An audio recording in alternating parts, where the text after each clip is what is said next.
Welcome, everyone, to episode 2 of the What Sales and Marketing Got to Do with podcast.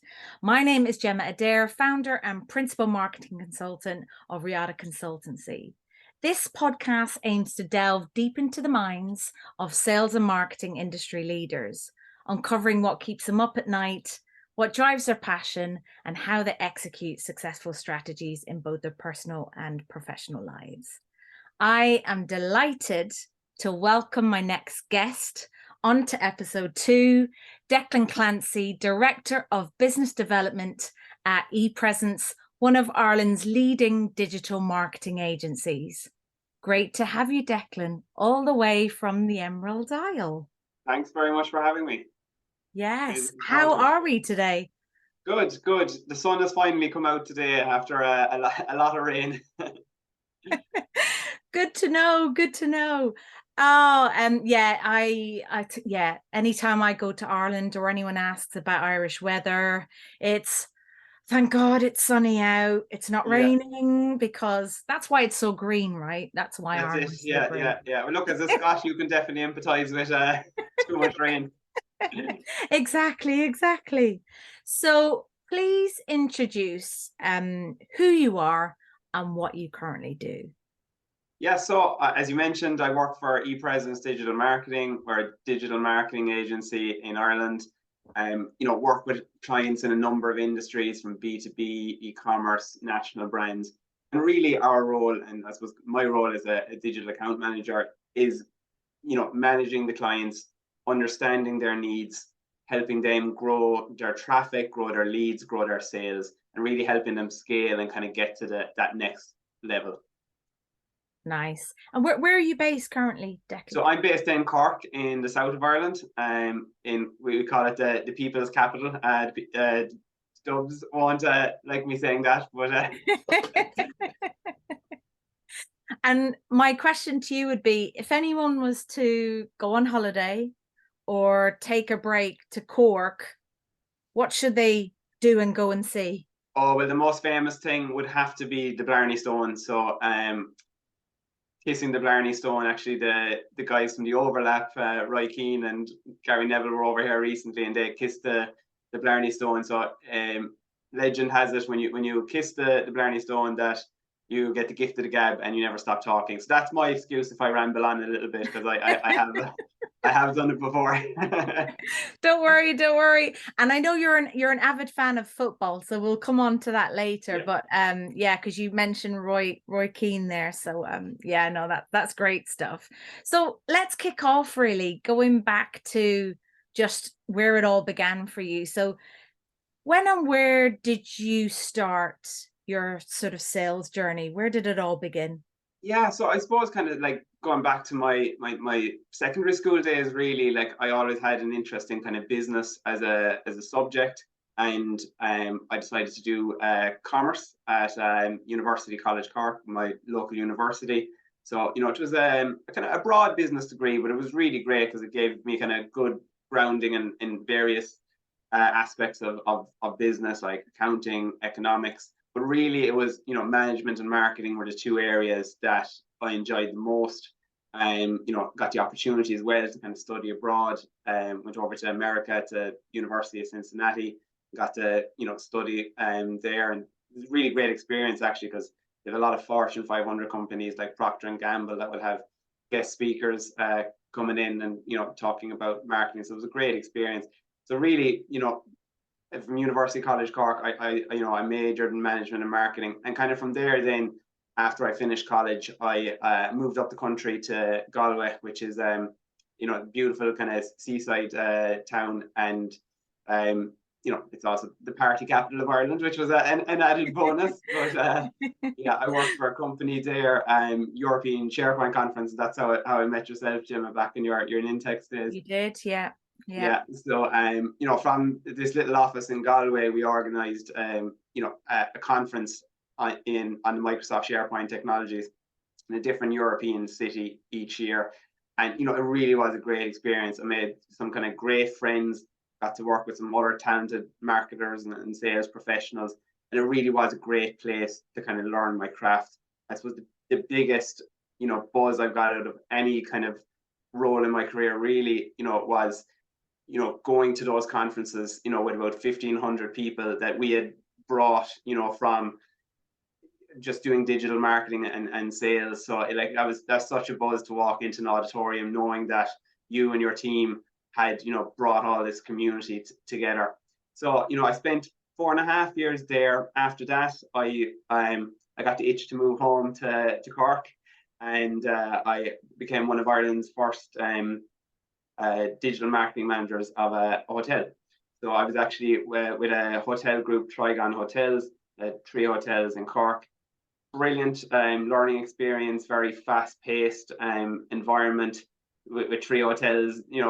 It was always going to be busy, so that was great. But it was always kind of a burning ambition of mine to work for a digital marketing agency. Ever since I was in college, so the opportunity came for me to work for ePresence, and I grabbed it with both hands. And I'm here 5 years now, and absolutely love the experience. It's just such variety when you're working with clients in different industries, and it's great. Kind of, I think it's a great way to kind of sharpen yourself, and because you're constantly learning, you're bringing stuff from kind of one industry to another and seeing what works and what doesn't.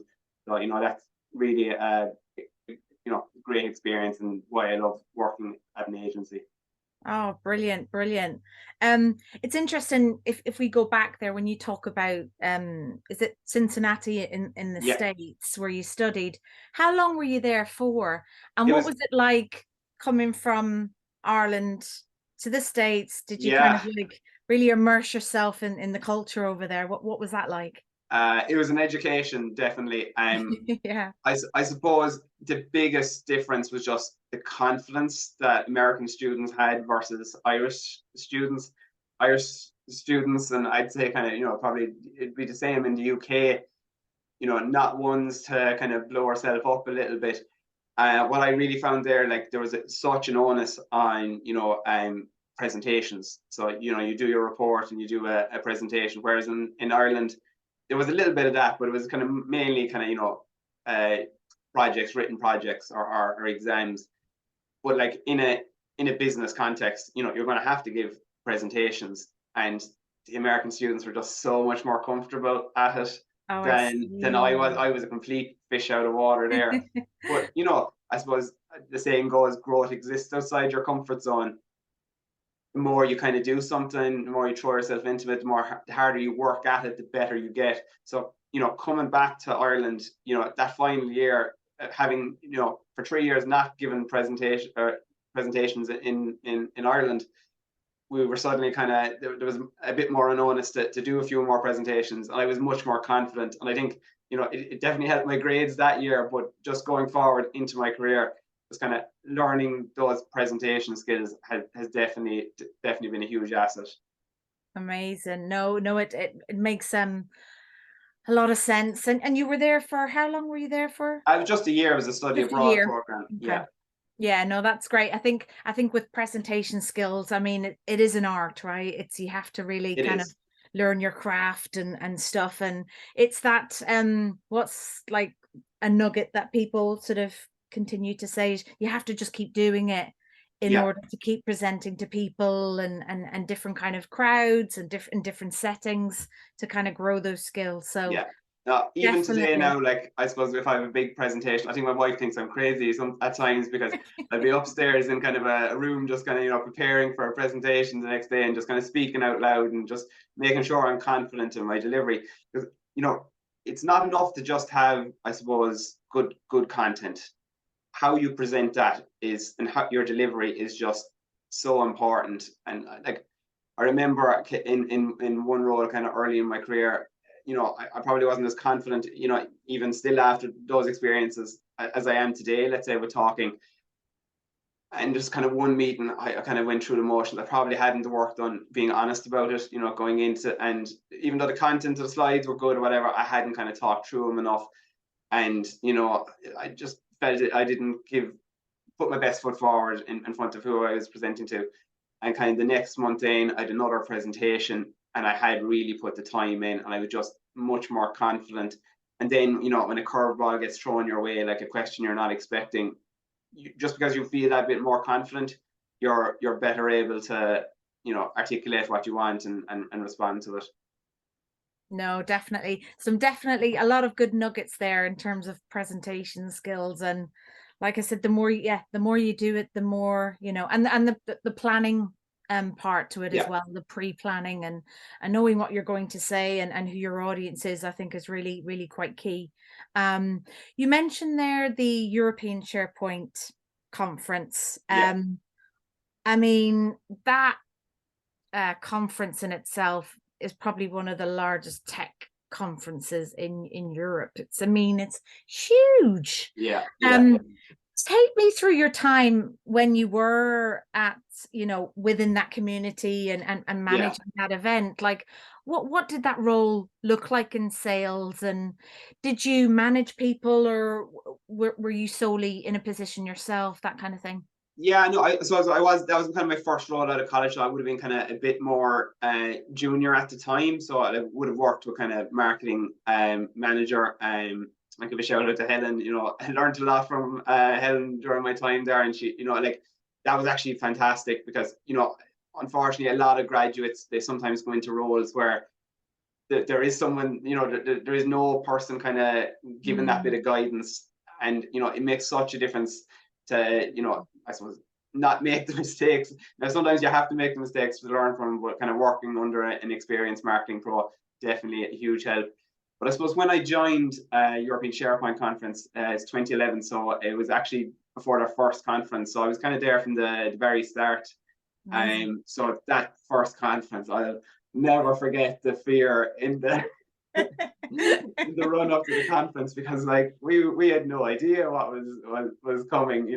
Like we'd never run a conference before.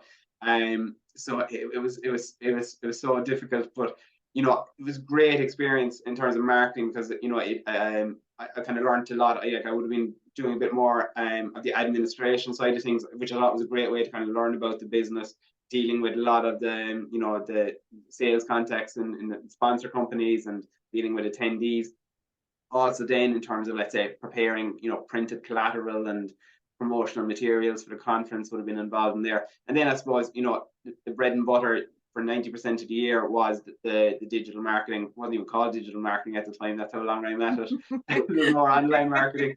But just doing various different campaigns in order to attract people to sign up. So that first conference, it was brilliant. It was in Berlin. Had an absolute whale of a time, and I think we had about 800 attendees that year. And then kind of come year two, we nearly doubled in size. It was about 1,500 in Copenhagen. So to see that kind of growth in a year and a half, it was just fantastic. And it kind of showed that hard work does get rewarded if you do have a strategy and you work to it. Definitely. No, there's yeah, I mean, my recollection of the European SharePoint conference was just, who doesn't love a good event, right? Yeah, and exactly. it was just the energy. I remember going to my first European SharePoint conference, and it was just amazing. Like such a buzz, and the whole community's there, and it's just the people that you meet, that the stories told and all the rest of it. It's just brilliant. And I think and to the organizers as well, all I think with events, no one really understands what goes behind the scenes of events. There's so many moving parts, so many different factors, and I think because you're kind of liaising with internal stakeholders plus a lot of external stakeholders, and it's just you're literally running for your No, like coming up to an event, the amount of work you do need to put in is just astronomical, because like there is no tomorrow. At some point in time, the event is at a definite time. Work has to get done in advance of it. So like obviously there's some hairy moments along the way. Stuff does go wrong. Supplier lets you down. I remember we had one incident before where the company that were supplying kind of promotional materials, they just went out of business. And we were left there with a few months to go, and we need to find someone quick. And now we turned around and we ended up finding a great supplier that we're working with for years afterwards. But when you're in that firefighting mode, it can be quite scary. Yeah, definitely. You have to keep pivoting and Yeah, kind of like it's constantly looking at solutions, right? If something yeah, happens, okay, how do we make this work? How do we find a solution to that sort of challenge that you're facing at the time? I'll move on to challenges in a moment, but you mentioned earlier moving into agency. yeah. Tell us a bit more. Just, I mean, it seems like you're having an absolute blast. I think, like you said, the variety. Tell us more about that. Yeah, so like I suppose, well, first of all, kind of in an agency, we're kind of a full service digital marketing agency. So we do everything from search engine optimization, pay-per-click advertising, social media marketing, website development. So you do you're not doing the one thing every day either, and what you do for our clients, it does change. So like I really love it could be the monthly calls with some clients where you're going through the numbers and you're kind of showing them the progress that you're making. That's fantastic. And just working with kind of clients in different industries, working with national brands, like I dreamed of that kind of earlier in my career. So to get to work with big names, it's fantastic. So yeah, just really really great place to work, and just really enjoy the work, really enjoy dealing with people. Great. No, it seems like because yeah, I know quite a few people either come from agencies or they move into agencies. So they're either client side or their agency side. And Yeah, it's whatever kind of fits really, whatever suits you in, what kind of environment you want to work in. And I think variety is always good, right? If you've it got is. variety, Yeah, because it just adds to your experience, your skills, and provides you with a lot of value in your career. We talked about sort of challenges. Um, we touched upon a few of them earlier about the supplier going out of yeah. business, and it's kind of like, okay, what do you do now? What Tell us, um, have you faced other challenges in sort of sales, and how did you overcome them? Or perhaps what's your thoughts to anyone that is perhaps having challenges in sales? Yeah. What do you find is the best way, or how do you kind of deal I with that? suppose one particular challenge that comes to mind in a previous role of mine was the one of the directors. He had this idea. I'm just going to say it was a harebrained idea. In my gut, I knew it wasn't going to work, but he was kind of pushing it and kind of saying, no, no, let's tease it out. And so, I kind of had to go into it with an open mind and kind of, cost out the project and, bring it to such a point that, at the end of the day, he was the decision maker. And if he wanted to decide to do it, it was okay. But I suppose I kind of also did the research that kind of, and even going in with the open mind, I found the research kind of showed that this wasn't a good idea. There wasn't a market for this particular product. And then it goes back to the kind of the presentation skills. So I gave that presentation, was very confident in my delivery, went through all the costings, showed them it was going to cost an arm and a leg, and then kind of showed, my research was showed it's probably not going to work. So suddenly, instead of it being a great idea, it was shelved and never talked about again. But I could have very much kind of just kind of ticked the box and gone ahead with it and known in my gut it wasn't the right thing to do, because it would have costed the company a lot of money and they wouldn't have got the return from it, and B, I probably would have been the one carrying the can. So there's a bit of self-preservation there as well. But I suppose addressing kind of objections, being confident again in how you present the information, very important. I suppose another challenge I kind of would have faced in my career is, maybe in organizations where you're kind of working with other managers, where, sales and marketing probably isn't as appreciated, mightn't be an understanding of the work that we do. I had one colleague of mine in a previous employer call the sales and marketing department Pixie and fairy dust department. And no, I made it clear to him Oh, he wouldn't have a department if it wasn't for my department. But that's so, such an Irish response. yeah, yeah, yeah.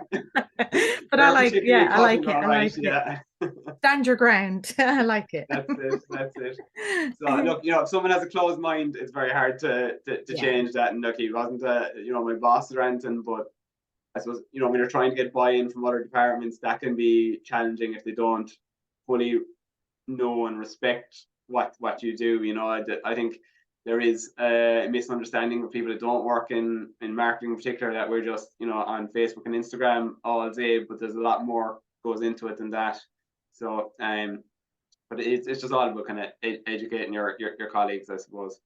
No, it's a very valid point, because that was one of my questions about what are the misconceptions about sales, whether it's C-suite, senior management, or whether Yeah, it's other functions in the organization that perhaps, and it could be because they don't work closely with sales and marketing. So they don't, and you go back to that education piece, it's yeah. around educating them on what actually sales and marketing brings to the organization and what their role is.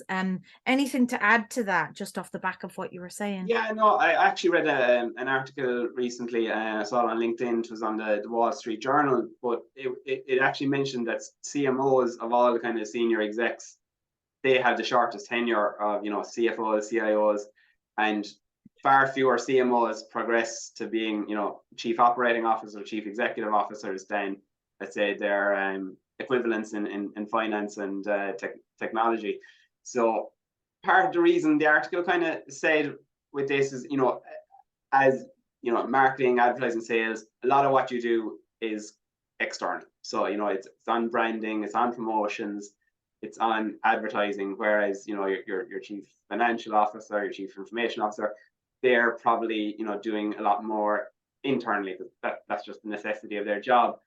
And within organizations, they are, building their network probably more so than the marketing equivalent. So the onus is probably on, marketers to make themselves known within their organization that bit more.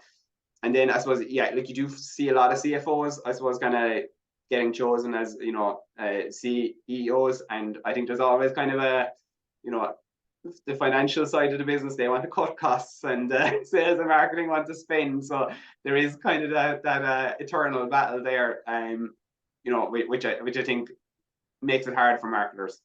Yeah, no, I think it's a good point you raised in terms of the research, sorry, that you looked at, because what's your opinion? Do you see sales and marketing as just being external? Do you see it actually they hold a place internally as well? It's both internal and external to the business.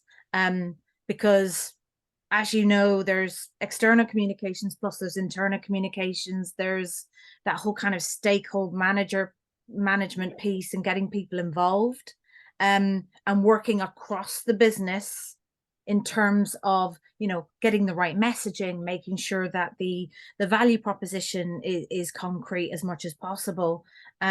What's your thoughts on that whole kind of, yeah, internal external? Yeah, like sales and marketing teams, like they shouldn't be an island on their own. I suppose the best organizations is where there's that cross collaboration across departments, because 100%. Yeah, yeah. sales and marketing professionals, they shouldn't be coming up with all the ideas for the external side of things. Having that, I suppose, communication, across cross-functional teams, I think that will generate the best results. So, but probably the onus is on marketers to make sure that cross collaboration happens. Definitely, definitely. And it's kind of breaking, if there's any existing barriers to that, how can they work with the business? Yeah. And how, the other question I had was just that whole kind of sales and marketing alignment.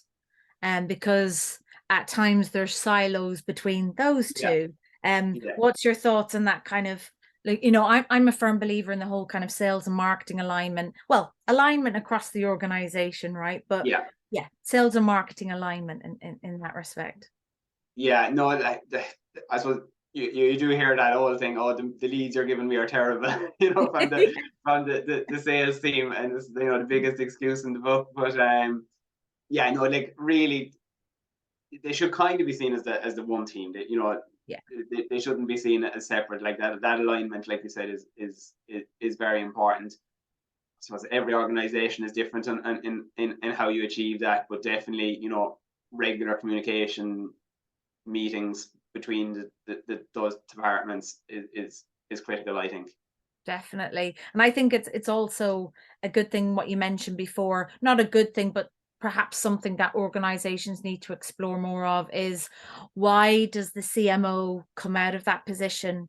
Or, why do they leave the organization? Yeah, In terms of them moving around into another position, or what does that look like, and how often does that happen within organizations? Or do they just pure and simple move from that business to another organization, and apply for that position? It's yeah, and it could just be a case of unrealistic expectations. The CEOs might might be expecting.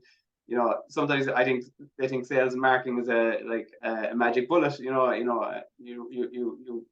move your wand and suddenly all the results come in. But obviously, there's a lot of hard work and yeah, strategy and implementation goes into that. So I think that disconnect in what the expectations are, sometimes just not realistic, and that's probably one of the reasons that CMOs, move around between organizations so much. yeah. No, I think, and you just another nugget from yourself in terms of, it's not just all about execution, execution, execution. It's about, Mm. well, why are we doing this, Yeah, and who are we bringing together in order to execute? Like, what does that strategy look like? Who's involved? The what, the when, the how, the who, that kind of thing. yeah. Um, It's and probably that the whole biggest alignment. mistake I see a lot of organizations make is, they just jump into implementation, or even if they come into an organization, they're just doing certain things a certain way, and not, you know, the most dangerous thing anyone can say is, that's we're doing it because it's the way we've always done it. You need to be questioning why things are done a certain way. Taking that time to understand who your audience is, understand the channels that work for you. Like I see a lot of businesses, and they probably waste too much time on organic social media without kind of analyzing, is this actually working for us? Maybe it's at the expense of their search engine optimization. And again, that's, I suppose, probably not having the strategy in place, or just having a strategy that's just like this document that was done once and that's that over. You should be constantly revisiting that on a monthly basis. You really need to examine your analytics to see what's working for you, and if something isn't working, you need to pivot, and if something is working, do more of it. It's quite simple. But a lot of people, they just kind of head down, we're doing it just straight into implementation. That's just the wrong approach. You won't get the best results. No, definitely not. Your strategy shouldn't be gathering dust, right? Exactly. Yeah. It Yeah. should Yeah. be a continuous working document that you optimize, and you work with, leadership Yeah. and the relevant teams to kind of, and that's another thing as well. Just, I think some organizations run with different strategies, and it's kind of like, what are you doing? You need Yeah. to bring all that together, because essentially they've got the same goals, outcomes, aspirations. So it's kind of like making sure that's really um aligned in that respect. So yeah, a lot of good nuggets there, Declan, on your experience. And obviously I'm assuming some of those nuggets are, from the clients that you work with, and what you Yeah. can kind of you hear from in the industry. So my next question is, what does a day in the life look like for Declan? Oof. From It's both it. your kind of, if you give us a day, what did actually today, what did a Tuesday look like for you? Well, I was preparing for this podcast all day. No, no. um, So like I suppose kind of starting off every day, I predominantly work remotely, but and team kind of have freedom to kind of work remotely too. So we start every day with kind of a check-in call, quick 10-minute call. Maybe once a week we might go a little bit longer, and just kind of see, do you need any help with anything? What are you working on today? Is there any challenges you're facing? So that's, it's 10 minutes out of the day, but it's very important, to help our colleagues out. Then I suppose, I typically have a few calls kind of throughout the day. So, it could be going through kind of monthly reports. It could be particular campaigns that I'm kind of, giving an update on. Obviously kind of working in the sales side of the business. I could have a few sales calls as well. Working on strategies. So kind of creating new strategies for I suppose kind of new clients or, existing clients where we're kind of updating and tweaking. And then I suppose just implementation. So it could be working on an SEO campaign for one client. It could be, running Google Ads campaigns for another client. No 2 days are the same. It's yeah, there really is a lot. I suppose kind of late as well, I'm trying to spend a bit more time kind of working on the business rather than in the business, if you know what I mean. So trying to carve out a little bit of time, a few hours a week just to do that, and not get distracted. And I find that's very important as well. No, that's great. And does your family understand what you do? It's good. Well, my son is 3 years old, so I don't think he, Yeah, he I does think he's quite got a yet. lot. Yeah. But no, my wife doesn't. She's very supportive. So at the dinner table every night, we're kind of talking through our days. So she's she could probably become a marketer herself at this stage. Oh, brilliant. We've got one in the mix, do we? That's it. Yeah. No, well, she works in a completely different industry, but yeah. Ah, brilliant. What area of sales do you like the most? That would be my first one, then I'll ask the second part. I suppose just kind of those initial calls with a client, kind of just discovery call, scoping out what their problems are, rather than kind of saying here's the solution. A lot of the kind of those discovery calls, it's listening to the client, understanding what the problem is. They want more leads. So sometimes the client will come to you saying, oh, I need this service, and then you kind of listen to them, you're like, actually that's not what you need. You need this instead.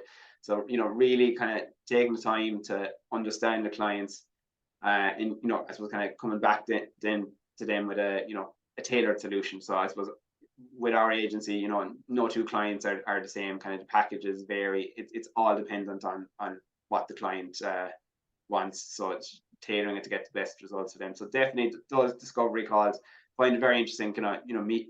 Meeting people from different industries, and learning a bit more. It's really interesting. Ah, awesome. People are interesting, right? Yeah. It's just amazing to kind of learn about people's stories, what they do, that kind of thing. Because we're similar, but we're different in a lot of ways as well, just Yeah. because habits and how we approach life and what we do in our work and stuff like that. Is there an area of sales you like the least, or perhaps it comes part of the role, but you have to do it because it's sales?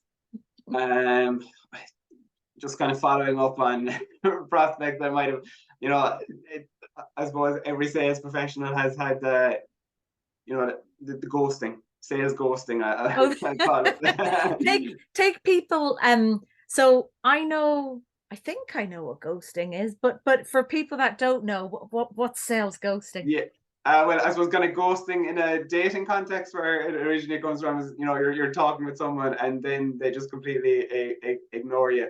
Whereas like in sales ghosting, I don't think this is an actual term, but you're going to spend a bit of time, you have that initial call, and you spend time on that proposal, you send it over to them, and they just never get back to you, even after a few responses. So look, I think every sales professional has met that challenge. So it is frustrating when you do take, when someone approaches you and you take the time to have that call and just have the courtesy of a reply, I think would be nice. But I'm venting here. This is turning into a therapy session.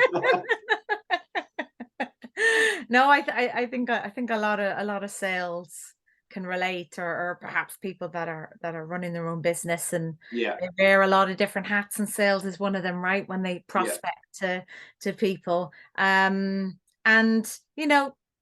I think the way you've got to maybe see that is that there might be many reasons why they're oh ghosted, yeah, right? There might be yeah, many reasons yeah, on why that is. We talked about events earlier. Everyone loves a good event. yeah. Everyone loves marketing, freebies, and all the rest of it. Do you have a favorite from Ooh, an event that you picked a freebie from, yeah. or you seen a really cool, one of the sponsors had a really cool quirky gift giveaway, and you thought, I like that.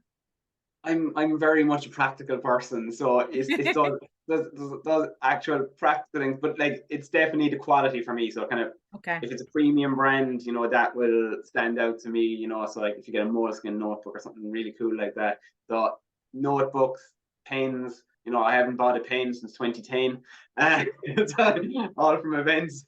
I was just going to say, have you accumulated, like, could you sell some stock yourself, perhaps, Oh, from all of yeah, what you definitely, accumulated? definitely, yeah, yeah. One like simple is the trolley kind of coin that Oh, yes, yes, yes, I yeah, know the because one. Yeah, you yeah. go to your Tesco, your Aldi, or whatever. Supermarket. Yeah, Yeah, and you're there rummaging trying to find your coins, and it's just so handy to have that. And some of them have the one, the well, sorry, where euros here, €1 and €2 kind of yeah, option. yeah. So I always think favorably of brands who who give those out. But and then I suppose just coffee cups, like a good kind of eco-friendly as well. Eco-friendly, I like to see that. sustainable. So Yeah. people that are kind of doing sustainable products. I think that's good. It's a good selling point as well, I think, Yeah. when you're an organization that kind of stands for sustainability and eco-friendly sort of merchandise. I think it's great. Um, Work-life balance. I think a lot of people continue to try and find that whole kind of work-life balance and stuff like that. How do you go about finding that work-life balance? Do you have a work-life balance? I do now. Maybe my wife might disagree a little bit, but uh, definitely. I do, like, obviously kind of core work hours. Where I'm available for the clients should they need me or whatever. Look, I do have that. Because I like what I do. I do have the tendency to kind of check my emails out of hours, or might be kind of going past the home office, and I'll just go in and then I'll finish that little project. I'll just spend 10 minutes, and then Okay. 3 hours later I'm still at something. But I suppose during the week, when my son comes back after his nana's minding him for the day, it's very important to me that, like, I'm present, before he goes to Nice. bed. So not you know all a child wants is your attention. So it's very important that you're present, and you give that. So try and kind of keep work to work hours. Look, it is a bit more challenging, when people are working remotely that bit more. There isn't that kind of division to the same extent, where you drive home from work. So it certainly is challenging at times, but I think I have a good balance. Nice, nice. And um you mentioned earlier football. We touched upon football very briefly earlier because you mentioned a famous footballer, Yeah. Irish footballer at that. Um you mentioned about football, rugby, hurling, but before I get to that, obviously being Irish myself with hurling, I understand what hurling is. Yeah. But for those that don't know what hurling is, could you explain it? Yeah, so it's a combination of sports, really. Like, I'm not going to do a great credit here. I think people need to kind of go on YouTube and kind of watch it. But there's no real sport like it. I know that in Scotland there's a sport shinty, which is kind of similar, but I suppose it's like a combination of lacrosse, hockey, Hockey. Quidditch, and murder. And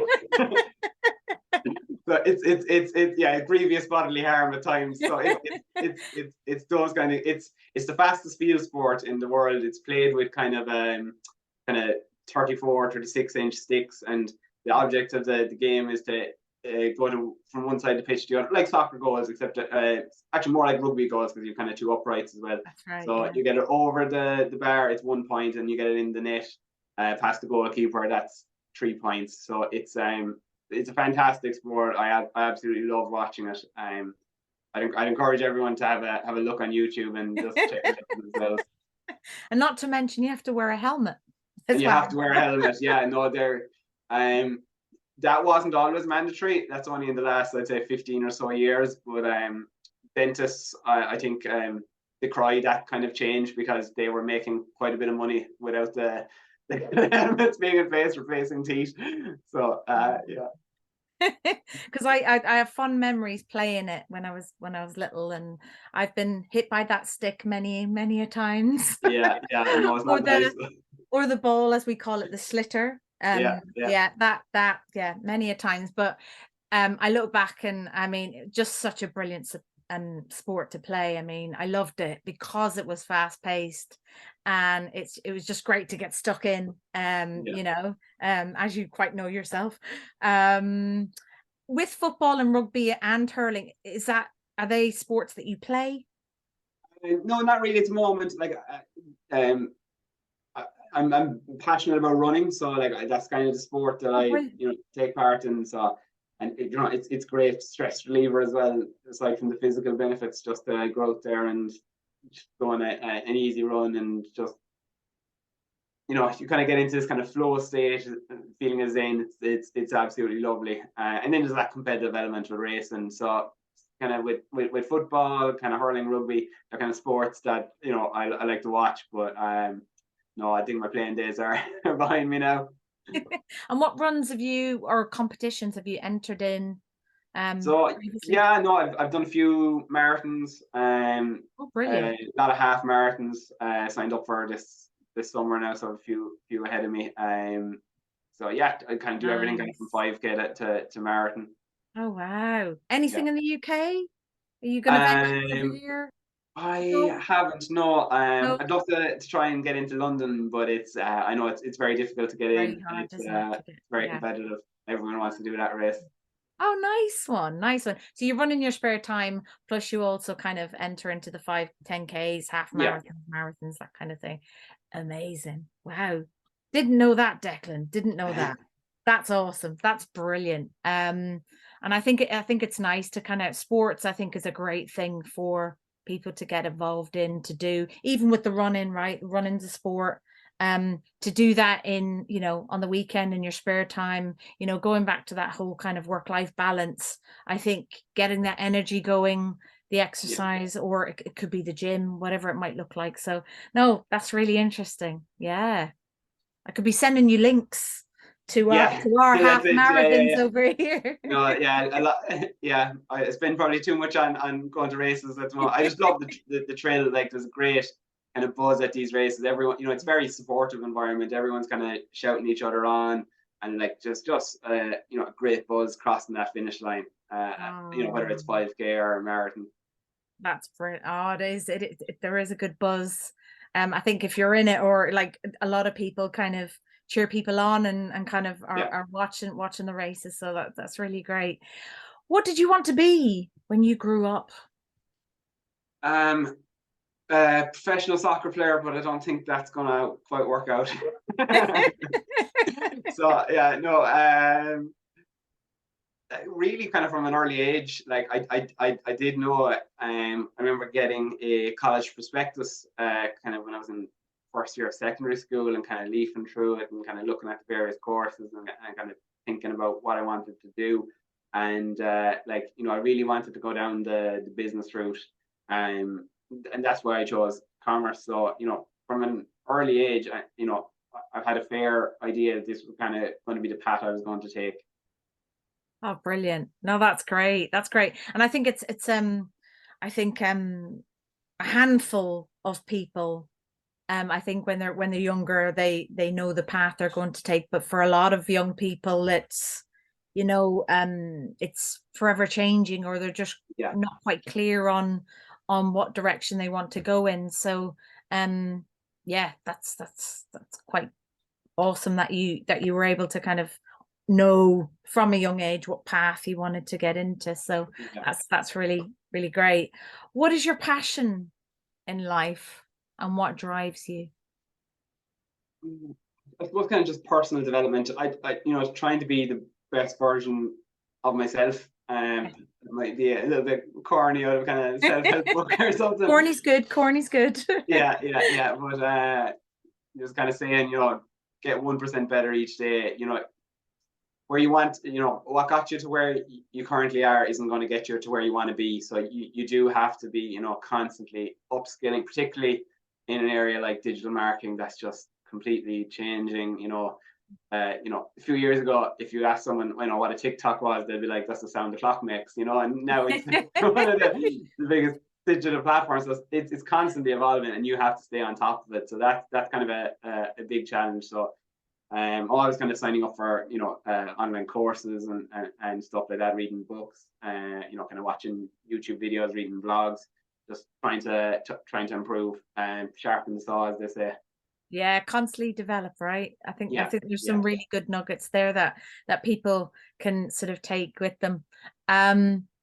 Is there somebody, either dead or alive, that inspires you, or inspired you, should I say, as well? Yeah, like I suppose I had a family tragedy a few years ago, and I lost my mother and sister in a car accident. So this is coming up on 8 years now, but I constantly use them as inspiration, and then I suppose just kind of providing for my family. I want to give my son the best life, and my wife the best life that we can have. So I thought, that's who inspires me. I love that. I love that. Oh, that like touches on the why, right? Yeah, It's that's exactly. definitely, yeah. You can feel it for sure. Yeah, if that's your why, that's pretty deep, pretty Yeah. yeah. No, that's no, thank you for sharing. Um, if you could speak to your younger self, what would you say to them? Oh, that's a really good question. Should we put more um, time to this podcast? yeah. Let me think. What would I say to my younger self? I think thinking things through and kind of working on that strategy piece. It does take time, and sometimes you can kind of get distracted in busy work, and you're doing something that's maybe not the most productive but takes a lot of time. So really kind of focusing on that strategy piece. Now I think as your career develops, I was reading actually that like there's a part of your brain, that strategic part kind of only fully develops when you're about 30. So it is a little bit trickier for younger people, but I do think taking that time to really kind of plan, on what's going to work, and then, taking that time then afterwards to just analyze, is it working? Is what I'm doing working? I would definitely think I probably would have told myself, to focus on kind of personal growth, focus on networking, a bit more, focus on those presentation skills. I think they're all skills that, if I could go back 10 years, I would have told my younger self. A lot of nuggets there. Gosh, there's about 10 of them, I think. I Whew. told you There's a I lot kissed the there. Bernie Stones. No, they're great nuggets. I think it's brilliant. Which leads me on to your future self. Yeah. Like, where do you see yourself in 5 years? I like, I don't think it's going to change a whole pile for me. Obviously love working in ePresence, still see myself there. I'd like for ePresence to kind of, continually improve. Like I sort of grown over the last few years, taking on more people. So, growing that team, working with more, proactive, forward thinking companies, that's really what I want from kind of, I suppose, professional side. From a personal point of view, you know, I have a lovely home, and you know, great family life with my Great. my wife and son. So you know, everything is already perfect there. So just more of that. Ah, all that good stuff. Give me more of that good Yeah, stuff. yeah, yeah. I'm getting cheesy again. Sorry. No, no, it's fine. Which leads me on to my next question, actually. What do you want to be remembered by? What would you like to be remembered by? Yeah, there's a saying, I'm going to butcher it, but you know, people won't remember, you know, what you did, but they remember the way you made them feel. I love So, it. Yeah. you know, I suppose that's kind of how I remember. Like, you know, people kind of talk of you in a good light. That you know, you were a good person. Mm, Um, you know, I think if you're a kind of, you know, kind person, nice person, positive attitude, you know, good things will happen for you. So definitely, I think that's how I'd like to be remembered.